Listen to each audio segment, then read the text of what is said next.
어, 한동안 많이 건조해가지고 좀 그랬는데 그래도 오늘 좀 촉촉히 비가 내리는 게 은혜가 아닐까 생각하고요. 또 농사를 지으시는 분들이 계시다면 이 비가 참 얼마나 담비고 또 은혜의 비인지 생각을 하게 될 텐데요. 우리 삶 가운데에도 퍽퍽한 우리의 삶 가운데에도 주께서 주시는 은혜의 단비들이 날마다 여러분들 삶 가운데 촉촉히 내려지게 되기를 주의 이름으로 간절히 축원합니다. 오늘 이제 5월 첫 번째 주일이자 하나님께서 우리에게 선물로 허락하신 자녀들을 기억하고 또 우리의 다음 세대들을 기억하는 어린이 주일입니다. 뿐만 아니라 우리 인생의 가장 중요한 울타리인 이 가정을 함께 묵상하는 이 가정의 달이 시작되는 그런 주일이기도 합니다. 오늘 우리는 우리에게 주시는 이 에베소서 6장 1절에서 4절까지의 이 말씀을 통해서 믿음이 흐르는 가정이라는 제목으로 하나님의 마음을 좀 나누는 시간이 되기를 소망합니다. 가정의 달, 어린이 주일, 어버이 주일 다 있습니다만은 오늘 이 가정의 달 설교로 오늘 이 한 편의 설교로 오늘 이 가정의 달 설교를 좀 대신하려고 하고요. 아까 광고 드린 대로 다음 주일에는 어버이 주일이지만 선교 이야기로 말씀을 나누려고 그렇게 생각합니다. 제가 뭐 성경 공부할 때나 특별히 최근에 제가 이제 뭐 결혼 네, 이제 메시지를 잠깐 나누게 될 때 아주 줄곧 하는 이야기인데요. 인류 역사상 가장 오래된 공동체가 어떤 공동체이겠습니까? 물론 이제 국가가 아닐까라고 생각할 수도 있어요. 나라가 가장 오래된 공동체가 아닐까? 그런데 국가도 아니고요. 아니면 교육을 담당하는 학교가 가장 오래된 공동체일까? 사실은 학교도 가장 오래된 공동체가 아닙니다. 심지어 하나님이 만들어 주신 이 교회라는 공동체보다도 훨씬 먼저 하나님께서 직접 만들어 주신 공동체가 있다라는 거죠. 그게 바로 가정이라는 공동체입니다. 하나님께서 천지를 창조하신 게 기록이 이제 창세기 1장에 등장하잖아요. 1장부터 이제 쭉 등장하는데 거기에 하나님께서 한결같이 하시는 얘기가 있어요. 어떤 얘기를 하시죠? 보시기에 좋았더라. 하나님이 창조하신 그 모든 피조물들을 보시면서 하나님의 감정은 보시기에 좋았더라라는 감정이셨어요. 그래서 계속 구절마다 보시기에 좋았더라라는 표현을 하고 계시죠. 그런데 창세기 2장으로 넘어가면서 단 하나 좋지 않게 여기신 것이 있었습니다. 그래서 창세기 2장 18절에 등장하는 이 하나님의 감정을 보면 여호와 하나님이 이르시되 사람이 혼자 사는 것이 좋지 아니하니 다 보시기에 좋았더라라고 말씀하시다가 하나님이 좋지 않은 감정이 나타난 장면이 하나 등장하는데 사람이 독처하는 것, 즉 혼자 있는 것이 하나님이 좋지 않게 여기셨던 그런 감정이셨습니다. 그래서 하나님은 아담에게 하와를 보내주셨고요. 인류 최초의 예배당이자 예배하는 공동체로서 가정을 세워주신 것 우리가 기억하는 이야기입니다. 가정은 단순히 잠만 자고 밥만 먹는 공동체가 아닙니다. 어쩌다 보니 가정이 그저 잠만 자고 밥만 먹는 공동체가 되어버리는 그런 시대가 우리에게 다가오기도 했는데 하나님은 가정을 통해서 하나님 당신의 사랑이 어떤 사랑인지 우리에게 드러내시고 또는 보여주시기를 원하셨다라는 것입니다. 부모의 헌신하는 모습을 통해서 하나님이 우리를 사랑하시는 그 무조건적인 사랑이 무엇인지 우리가 배우기를 원하셨고 자녀가 태어나고 자녀가 자라는 것을 통하여 생명의 신비와 하나님이 우리를 보면서 얼마나 기뻐하셨는지를 우리에게 깨닫게 하시기를 또 우리에게 맛보기를 원하셨던 것이 하나님이 가정을 만들어 주시고 우리에게 원하셨던 그런 모습들이었다라는 겁니다. 그런데 하지만 오늘날 우리가 마주친 가정의 현실들은 어떻습니까? 어쩌면 좀 그것과는 좀 거리가 떨어진, 하나님이 가정을 만들어 주셨을 때 허락해 주셨던 그 개념들과는 조금 개념이 좀 달라진 그런 가정을 우리가 대면하고 있지 않습니까? 제가 통계 하나를 좀 보여드리려고 하는데요. 2024년도, 그러니까 바로 얼마 되지 않은 통계, 우리나라의 통계입니다. 이제 뭐와 관련된, 스마트폰과 관련된 통계를 잠깐 제가 이야기하려고 하는데요. 우리나라 사람들 가운데 스마트폰 과의존, 스마트폰이 없으면 벌벌 떨리는, 못 사는 사람들의 비율이 전 세대에 걸쳐서 보니까 22.9%, 즉 한 23% 정도의 사람들이 스마트폰 없이는 못 사는 거예요. 스마트폰이 사라지면 호흡이 막 가빠지고 어떻게 해야 될지 모르고 이런 증상들이 나타나는 거예요. 그런데 10대로 가니까 몇 퍼센트가 그런 현상이 나타나냐면 약 절반에 가까운 43%의 아이들이 스마트폰 없으면 이상한 현상들이 나타나는, 즉 스마트폰 과의존의 사람들의 모습이 나타나고 있더라는 거예요. 그런데 여기서 또 한 가지 살펴보고자 하는 건 뭐냐면, 부부간이 퍼빙이라는 말은 뭐냐면요, 스마트폰, 폰이라는 단어와 스노빙, 그 뭐라죠? 무시하다, 냉대하다, 뭐 이렇게 어떻게 지내다? 하여튼 좀 이렇게 관심을 끊어버리는, 그 무시하고 냉대하는 그런 모습의 스너빙의 합쳐진 합성어가 퍼빙이라는 단어인데, 폰과 스너빙이 합쳐진 단어가 이제 퍼빙이라는 단어인데요. 부부간의 이 퍼빙 현상이 일어나는 것. 그래서 부부간에 퍼빙을 경험했다. 스마트폰으로 인한 그런 어떤 무시와 냉대, 갈등을 경험했다라는 비율이요, 전체 부부의 절반 가까운 거예요. 46.3%의 부부가 스마트폰 때문에 이 퍼빙, 갈등, 무시, 냉대를 경험해봤다라고 대답을 하고 있다라는 거예요. 그리고 나서 그 부부들 간에 결국 그 퍼빙으로 인하여 그 갈등이 생겨나게 됐다. 그러니까 한 23%의 부부가 이 퍼빙으로 인한 갈등이 심각하게 드러나게 되었다라는 것. 그죠? 가끔 우리도 그 가정 안에서 그런 것들을 제가 무슨 말을 하고 있는데 다 스마트폰만 쳐다보고 내 얘기를 듣지 않으면 이거죠, 퍼빙. 그죠?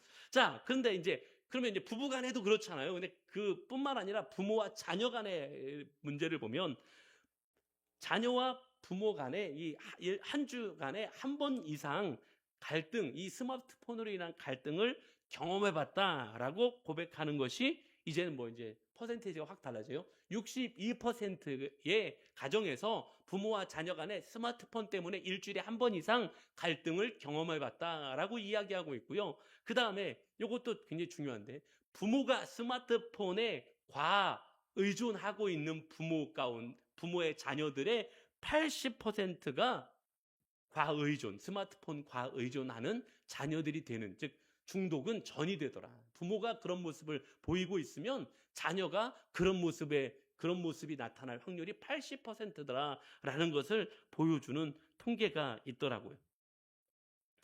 자, 다시 말하면 이 통계와 숫자들이 우리에게 보여주는 가정의 모습은 사실은 하나님이 우리에게 처음 보여줬던 가정의 방향성과는 너무 다른 모습을 보여주고 있습니다. 이전에 한번 생각해 볼까요? 우리가 아주 어렸을 적에 경제적으로 풍요했습니까? 너무너무 어려웠어요. 이전에 비하면, 경제적으로 아주 과거에 비하면 풍요로운 시대를 우리는 살아가고 있습니다. 뿐만 아니라요, 집도 너무 좋아졌어요. 심지어 막 화장실이 집 안에 있잖아요. 얼마나 집도 좋아졌습니까? 집이 심지어 커졌어요. 아주 살아가는 삶의 라이프 스타일은 너무너무 편해지고 좋아졌어요. 그런데 정작 그 안에서 함께 숨쉬는 가족들의 마음의 거리는요, 멀어졌다라는 거예요. 이전과는 비교할 수 없이 가족들 간의 마음의 거리가 멀어졌다라는 거예요. 말씀드린 것처럼 지금 딱 하나의 통계, 스마트폰이라는 하나의 매개만을 말씀드린 거잖아요. 그 스마트폰이라는 하나의 매개 때문에라도 가정이 이렇게 깨어지는 모습들을 우리는 보게 되지 않습니까? 거실에 다 모여 앉아 있었어도 각각 스마트폰만 바라보는 고립된 섬들의 모임이 가정이 되어버리는 그런 시대를 우리는 살아가고 있지 않습니까? 저도 가끔 그런 거 느끼면서, 제가 텔레비전 보다가 저는 다 같이 텔레비전을 보는 줄 알고 텔레비전 보면서 얘기를 했는데, 저만 보고 있었던 거야. 나머지는 다 스마트폰 하고 있었던 거예요. 내가 무슨 얘기를 했는데 아무도 제 이야기가 이해를 못하고 다 스마트폰. 뭐라고요? 너무 마음이 무너져요. 이 퍼빙이잖아요, 사실은. 어쩌면 각각의 고립된 섬의 모임이 가정이 되어버리지 않았냐라는 거죠. 이런 시대 속에서, 물론 이 스마트폰 하나만 예를 들은 거예요. 아주 지금은 스마트폰이 강한 시대니까. 이런 시대적 파도 속에서 우리의 가정을 지켜낼 방법이 무엇이냐라는 거죠. 딱 한 가지밖에 없다라는 거예요. 뭐냐? 애초에 가정을 만드신 하나님의 가정을 만드신 설계도를 따라서 다시 그 하나님이 가정을 만드신 설계도를 다시 들여다보는 것, 이것이 가정을 회복하는 유일한 방법인 줄로 믿습니다. 오늘 본문의 이야기는요, 바로 그 이야기를 하고 있어요.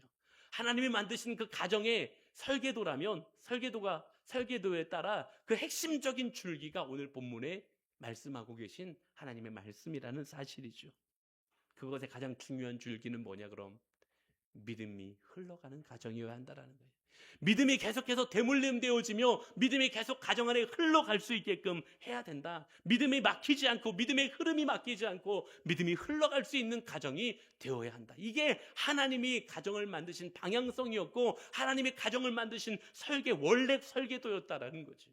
오늘 이 핵심적인 줄기들을 우리가 좀 살펴보면서 하나님이 원하셨던 가정을 다시 기억하고 세워가며 회복해 갈 수 있는 그런 우리 제작계 모든 가정들이 되실 수 있기를 주님의 이름으로 간절히 축원합니다. 먼저 오늘 자녀들에게 하시는 메시지죠. 자녀들은 뭐 하라고 하냐? 순종하라라고 말씀하고 있다라는 것입니다. 오늘 본문의 1절이 이렇게 시작하죠. 자녀들아, 주 안에서 너희 부모에게 순종하라. 이것이 옳으니라. 자, 여기에서 핵심 키워드는 뭐냐? 중요한 단어는 주 안에서입니다. 순종은 우리가 너무나도 잘 아는 이야기고 주 안에서요. 주 안에서라는 건 순종의 방법이기도 하며 목적이기도 하고 한계이기도 한 거예요. 근데 이전에는 이런 이야기, 이런 해석을 했어요. 주 안에서. 그래서 주님 안에서는 순종을 하고 주님의 말씀과 좀 거리가 있는 것 같으면 불순종해도 된다는 식으로 이 구절을 해석하기도 했었어요. 근데 자세히 이 말씀을 조금만 자세히 들여다보면 그런 의미가 아니라는 걸 알 수 있어요. 이 무슨 얘기냐면 이 성경이 말하는 순종은 자녀를 부모의 소유물로 여기는 어떤 유교적인 효도나 아니면 부모의 그 어떤 그 힘에 강압적으로 굴복되어진 그런 굴복을 이야기하는 순종이 아니라는 거예요. 이게 무슨 얘기냐? 주 안에서 순종하라라는 말씀은 자녀가 부모에게 순종하는 행위, 내가 자녀로서 부모에게 순종을 해야 되는 것 아니겠습니까? 그런데 자녀가 부모에게 순종하는 행위 그 자체가 곧 주님께 드리는 예배가 되어야 한다라고 말씀하고 계신 거예요. 무슨 말이냐면 부모가 완벽해서 순종하는 게 아니에요. 부모가 나보다 뛰어나서 순종하는 게 아니라는 것입니다. 부모가 나보다 힘이 세니까 순종하는 게 아니라고요. 부모가 나보다 목소리가 크니까, 부모가 돈을 벌어오니까 순종하는 게 아니라고요. 부모에게 왜 순종하냐? 나를 이 땅에 보내시기 위하여 하나님께서 부모님이라는 통로를 선택하셨고 그 부모님이라는 통로를 선택하신 하나님의 권위를 인정하기 때문에 그 부모에게 순종하는 것이라고 오늘 성경은 우리에게 말씀하고 계신 줄로 믿습니다. 이게 주 안에서 순종하는 거예요. 그러기 위해서 하나님은 우리에게 지금 하나님에게 순종하는 하나님의 자녀가 되게 하시려고 우리에게 훈련하고 계신 게 부모에게 순종하라는 명령이었던 거예요. 하나님이 우리 눈에 보입니까? 하나님 우리 눈에 보이지 않지 않습니까? 근데 보이지 않는 하나님에게 우리는 순종해야 돼요. 그 하나님을 신뢰하고 따르는 법을 우리는 배워야 해요. 그래서 하나님은 우리 곁에 보이지 않는 하나님의 대리자를 세우셨는데 그게 바로 부모라는 사실입니다. 따라서 가정에서의 순종은 단순한 도덕적인 행위를 이야기하는 게 아니에요. 단순히 도덕적인 행위를 넘어서서 장차 하나님의 말씀에 순종하는 성숙한 하나님의 자녀, 성숙한 신앙인으로 자라가기 위한 가장 기초적이고 필수적인 영적인 훈련이 바로 부모에게 순종하는 것이다. 아니, 보이지 않는 하나님, 보이는 부모님한테도 순종하지 못하는데 어떻게 보이지 않는 하나님한테 순종한다고 이야기할 수 있겠냐라는 거죠. 그러면 이 순종이 어디서부터 시작되느냐라는 거예요. 이 순종은 어디서부터 시작되느냐? 순종은 두려움에서부터 나오는 건 진짜 순종이 아니라 이건 굴복이에요. 굴복. 두려움에서부터 나오는 게 아니에요. 진짜 순종은 어디서 나오느냐? 사랑으로 말미암은 믿음, 즉 신뢰에서부터 오는 것이 순종이라고 말씀하고 있는 것입니다. 제가 종종 이 설교 시간에 예를 드는 영국의 19세기 영국의 아주 유명한 설교가였던 찰스 스펄전 목사님. 이 찰스 스펄전 목사님의 그 설교를 보면 이런 표현이 종종 등장하거든요. 이거 저도 몇 번 했던 표현인데요. 이 스펄전 목사님이 설교 가운데 순종을 설명하기 위해서 이런 이야기를 했어요. 한 아버지가 아들과 함께 숲속을 산책을 하고 있었답니다. 그러다가 숲속을 올라가다가 보니까 좁고 깊은 구덩이를 하나 발견하게 된 거예요. 보니까 깜깜하죠. 속이 밑바닥이 잘 들여다 보이지 않는 깜깜한 그런 구덩이를 하나 발견하게 된 거예요. 아버지가 아들에게 장난삼아, 그렇지만 매우 진지하게 아들한테 이야기하는 거예요. 아들아, 저 어두운 구덩이 속으로 한번 뛰어내려 보겠니? 아빠가 밑에 내려가서 너를 아빠가 안전하게 받아줄게 라고 이야기를 한 거죠. 그 구덩이는 너무 어두워서 밑바닥이 잘 보이지 않습니다. 또 혹시 그렇잖아요. 왜 이렇게 구덩이 같은 게 있으면 약간 막 찬기 같은 것도 올라오는 것 같고 약간 무서움이 있습니다.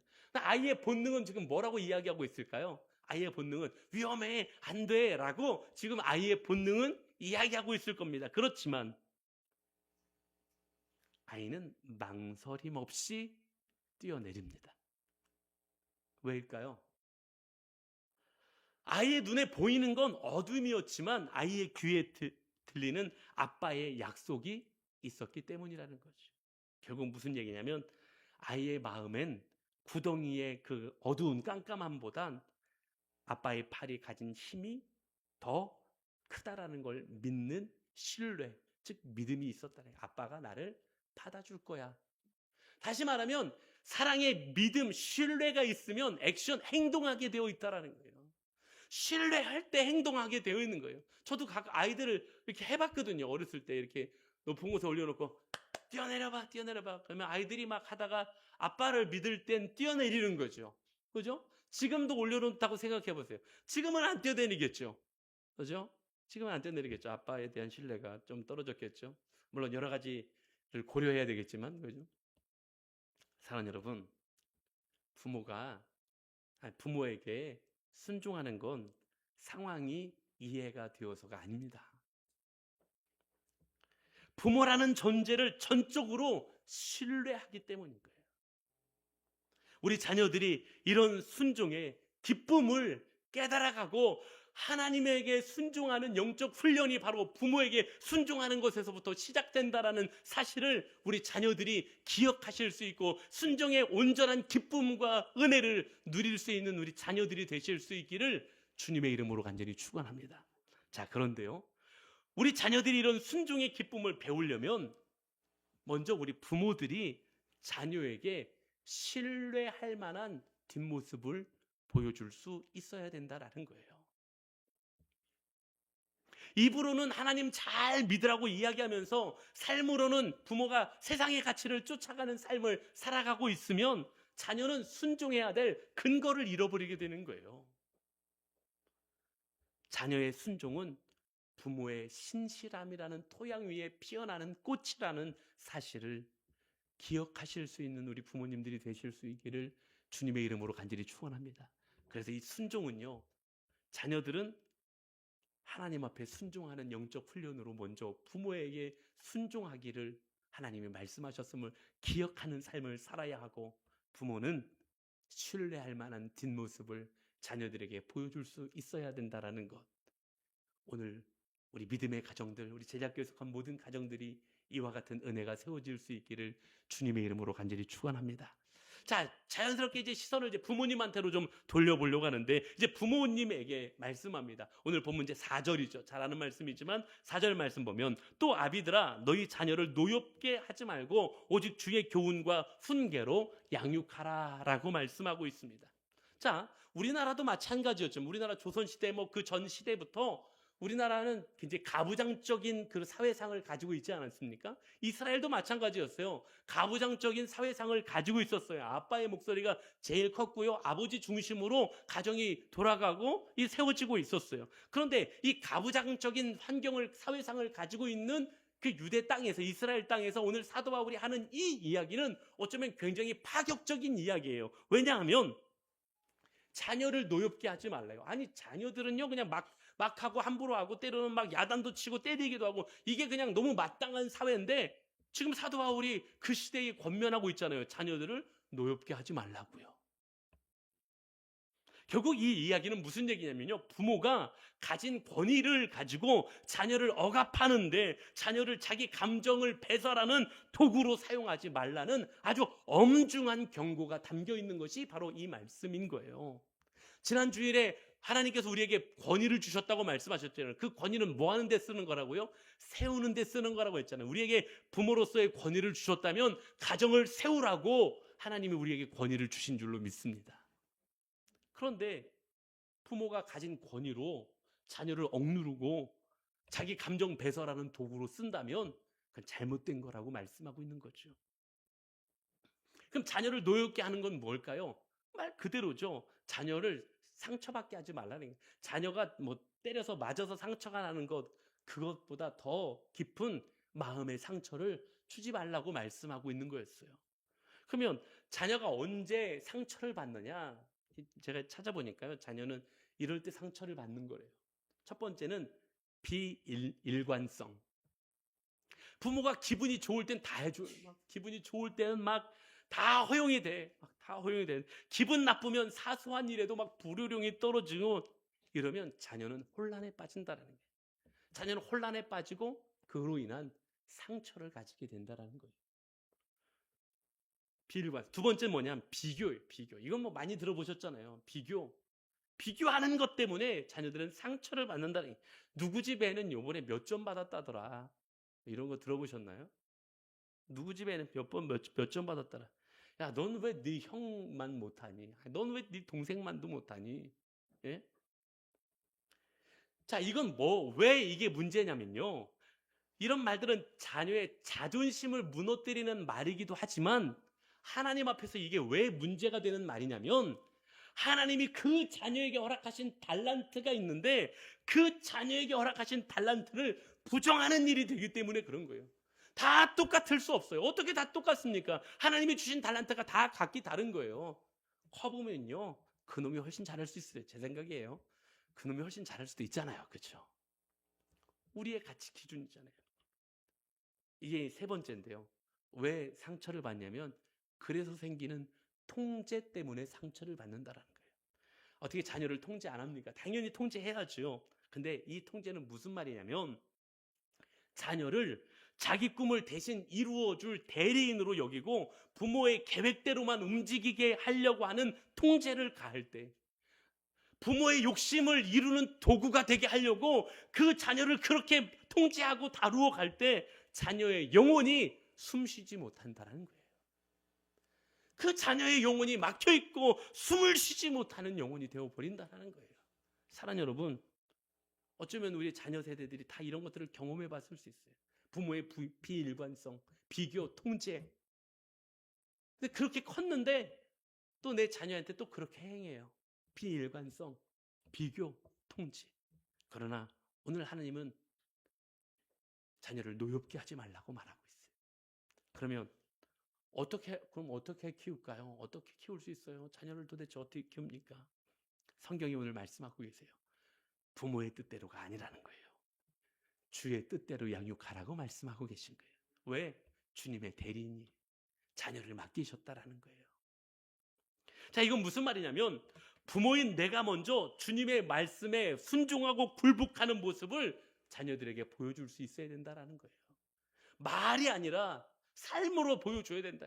자녀에게 기도해라 라고 말하기보다 부모가 먼저 무릎 꿇는 뒷모습을 보여줘야 된다는 거예요. 자녀들에게 정직해라라고 가르치기보다 손해를 보더라도 내가 먼저 정직하게 살아가는 삶의 현장을 자녀들한테 보여주고 있을 때 자녀들은 내가 말로 하지 않아도, 내가 잔소리로 하지 않아도 자녀들은 부모의 뒷모습을 보며 걸어가게 되어 있다라는 것을 말씀하고 있는 거예요. 내가 하나님의 뜻대로 살아가면 자녀가 하나님의 뜻대로 따라오게 되어 있다는 거예요. 이게 주의 훈계로 양육하는 거예요.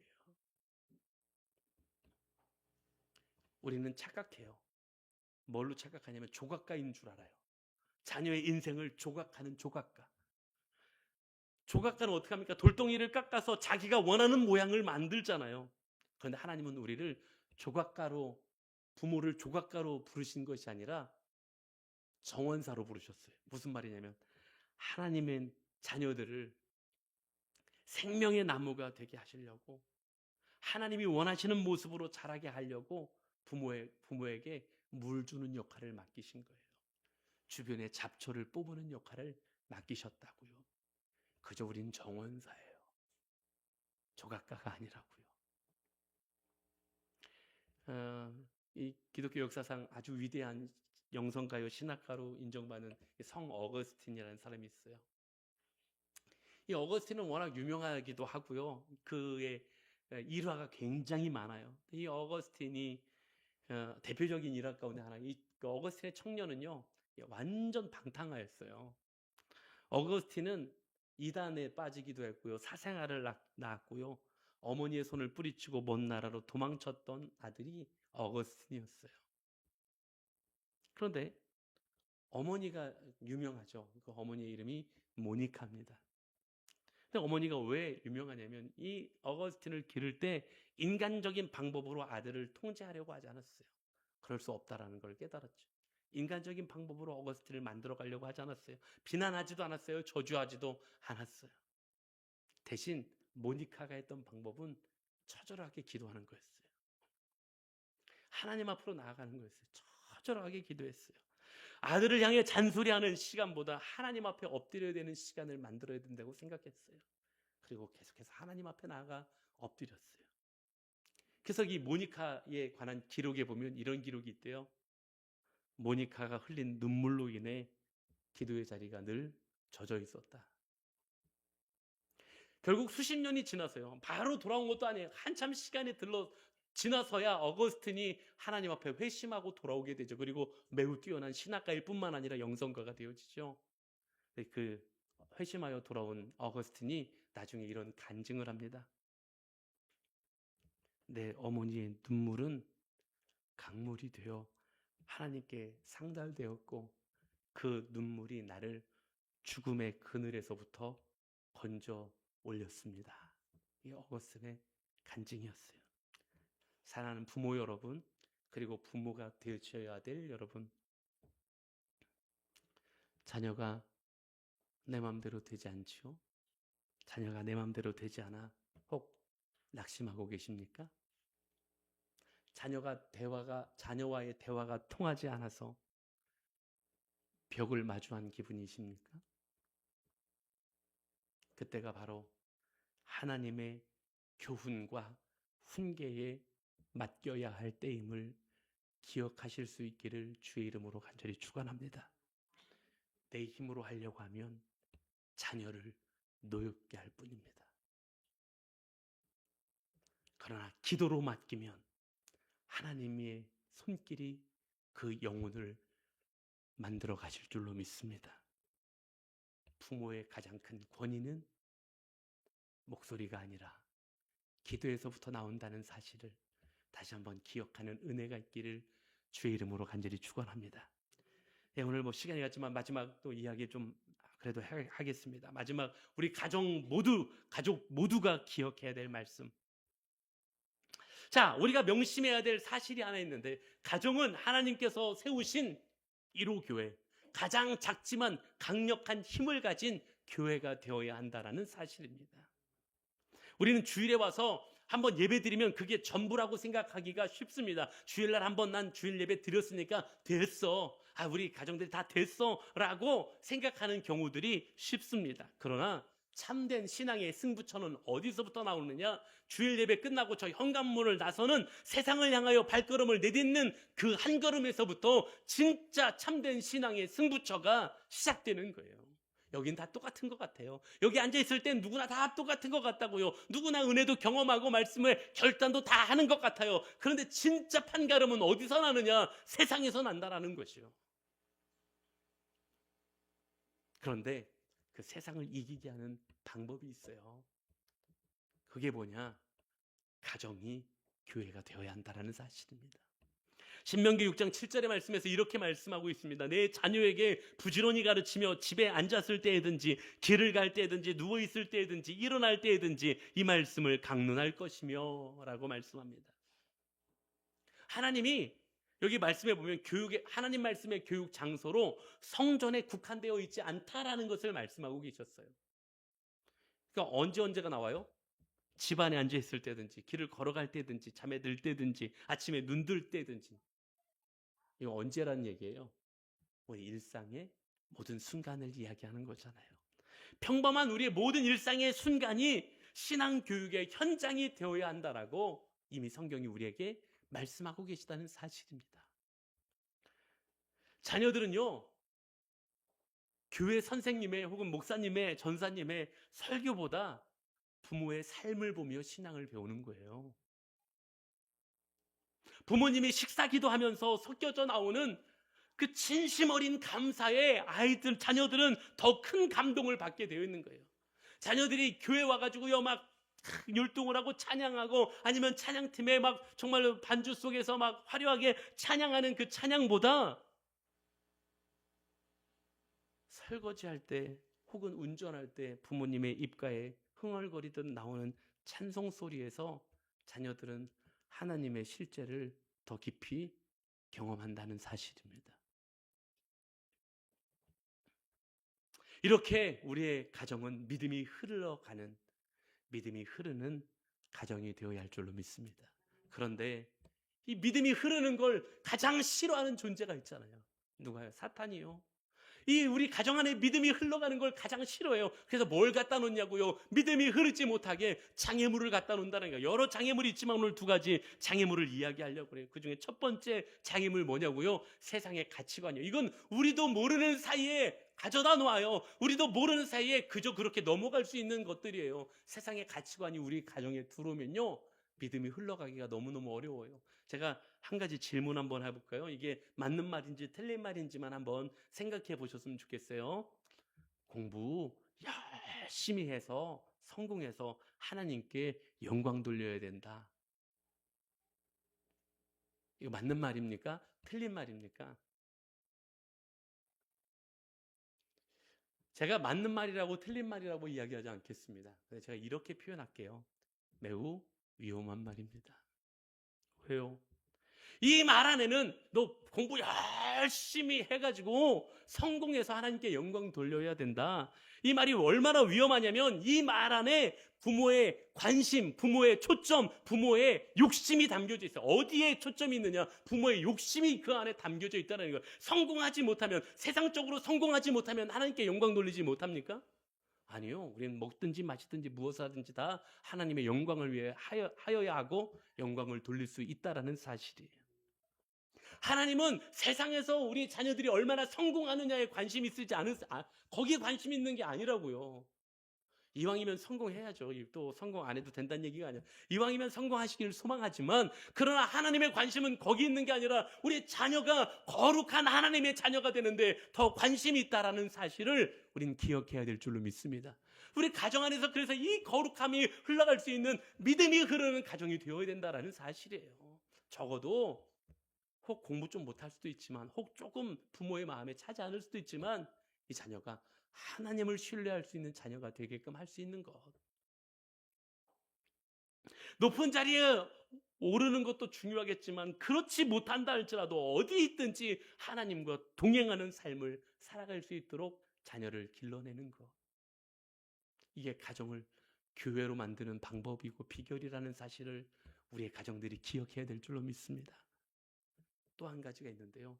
사탄이 이건 우리도 모르는 사이에 또 우리 가정에 믿음이 흐르지 못하게 가져다 놓는 게 있는데요.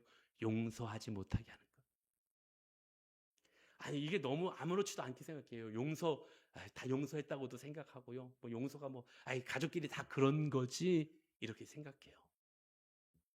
그런데 마음에 용서하지 못하고 품고 있으면 믿음이 흘러가지 못하는 거예요. 사람이요, 죄송합니다. 부모도 다 사람인지라 실수할 수 있어요. 그러면 자녀에게 잘못했으면 부모도 얘기해야 돼요. 미안하다. 엄마 아빠가 부족해서 그랬어. 몰라서 그랬어. 야, 엄마도 아빠도 부모가 처음이야. 몰라서 그랬어. 다 몰라서 그랬어. 미안해. 몰라서 그랬어. 용서해 줘. 엄마를 위해서, 아빠를 위해서 기도해 주겠니? 이럴 수 있어야죠. 그 사과하는 부모의 겸손은 자녀에게 100마디 설교하고 잔소리하는 것보다 더 강력하게 하나님의 은혜를 나누는 통로가 때로는 되어진다는 사실입니다. 자녀도 마찬가지죠. 이렇게 서로의 허물을 덮어주고 아픔을 싸매주는 공동체, 그것이 바로 하나님이 꿈꾸시는 가정의 교회된 모습이고 믿음이 흐르는 가정의 모습인 줄로 믿습니다. 장애물은 치워야 합니다. 물이 흘러야 하는데 장애물이 있으면 물이 흐르지 못합니다. 믿음이 흘러가야 하는데 그래서 우리의 자녀들이 믿음이 흘러 하나님도 모르는 다른 세대가 아니라 믿음이 흘러 연결되어지는 다음 세대가 되어줘야 하는데 우리 안에 사단이 가져다 놓은 장애물들을 제하여 버리고 믿음이 흐르는 믿음의 가정들이 세워지는 우리 제자교회에 속한 모든 가정들이 다 되실 수 있기를 주의 이름으로 간절히 축원합니다. 말씀을 좀 마무리하려고 하는데요.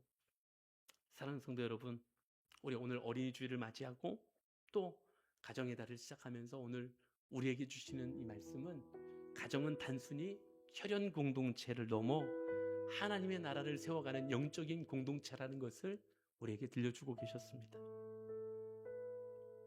자녀 여러분, 여러분의 부모님은 하나님께서 여러분들을 사랑하셔서 보내주신 최고의 선물임을 기억하시기를 간절히 소망합니다. 부모가 완벽해서가 아니라 부모님 뒤에 계신 하나님을 신뢰하기에 순종하실 수 있는 자녀들이 되실 수 있기를 주의 이름으로 간절히 축원합니다. 그래서 오늘 제가 다 이야기하지 못했지만 오늘 본문에서 약속하고 있잖아요.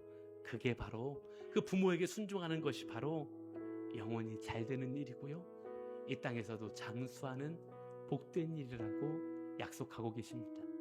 사랑하는 부모 여러분, 자녀를 내 소유로 착각하지 마십시오. 하나님은 나를 조각가로 부르시지 않으셨고요, 정원사로 부르셨습니다.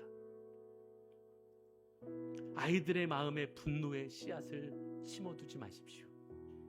대신 눈물을 심으십시오. 눈물의 기도를 심으십시오. 여러분들의 자녀가 여러분들의 말로 자라는 것이 아니라 여러분들의 삶을 보고 자란다라는 사실을 기억하실 수 있기를 간절히 사랑합니다. 그리고 오늘 온 가족 여러분, 우리의 가정이 믿음이 흐르는 가정으로 만들어 가시기를 간절히 소망합니다.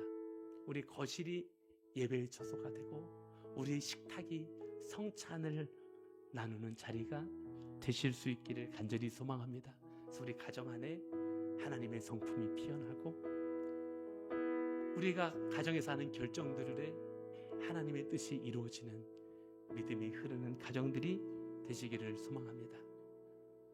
세상은 가정을 포기하라고 이야기합니다. 아니, 점점 가정이 그렇게 무너져가고 있습니다. 비혼이 유행하고요, 아이 낳는 것이 비효율적이라고 이야기하는 시대가 되고 있는 그런 시대를 우리는 만났고 그런 시대를 우리는 살아가고 있습니다. 그러나 하나님은 가정을 직접 만들어 주셨습니다. 그리고 하나님이 만들어 주신 가정의 설계도를 따라 우리의 가정을 다시 그렇게 만들어 가야 될 책임이 우리에게 있음을 기억하시기를 소망합니다. 혹 완벽한 가정은 없을 수 있습니다. 완벽한 가정이 어디 있어요? 갈등 없는 가정이 어디 있겠습니까? 갈등이 있을 수도 있습니다. 그러나 방향이 하나님의 뜻에 있는 그 믿음을 흐르게 할 수 있는 우리 제작교회 가정들이 되어지실 수 있기를 주의 이름으로 간절히 축원합니다. 오늘 아이들 축복하느라고 시간이 좀 갔는데 성찬도 우리 함께 나누는 날인데요. 성찬을 대하기 전에 오늘 말씀을 생각하며 우리 가정을 하나님이 세워주셨음을 기억하며 우리 가정이 믿음이 흐르는 가정이 되기를 소망하며 성찬을 대하기 전에 잠시 기도했으면 좋겠습니다. 하나님, 우리의 가정이 하나님이 원하시는, 하나님이 세우셨던 그 설계도를 따라 하나님 원하시는 믿음이 흐르는 가정이 되게 하여 주시옵소서. 그 가운데 내가 잘못했던 것들을 용서하시고, 날이 서 있었고 하나님의 뜻을 깨닫지 못했던 것들을 용서하시고, 우리 가정을 그렇게 하나님이 기뻐하시는 가정으로 세워갈 수 있는 은혜가 있게 하여 주시옵소서. 우리 잠시 말씀 생각하며 함께 기도하며 다 같이 기도하시겠습니다.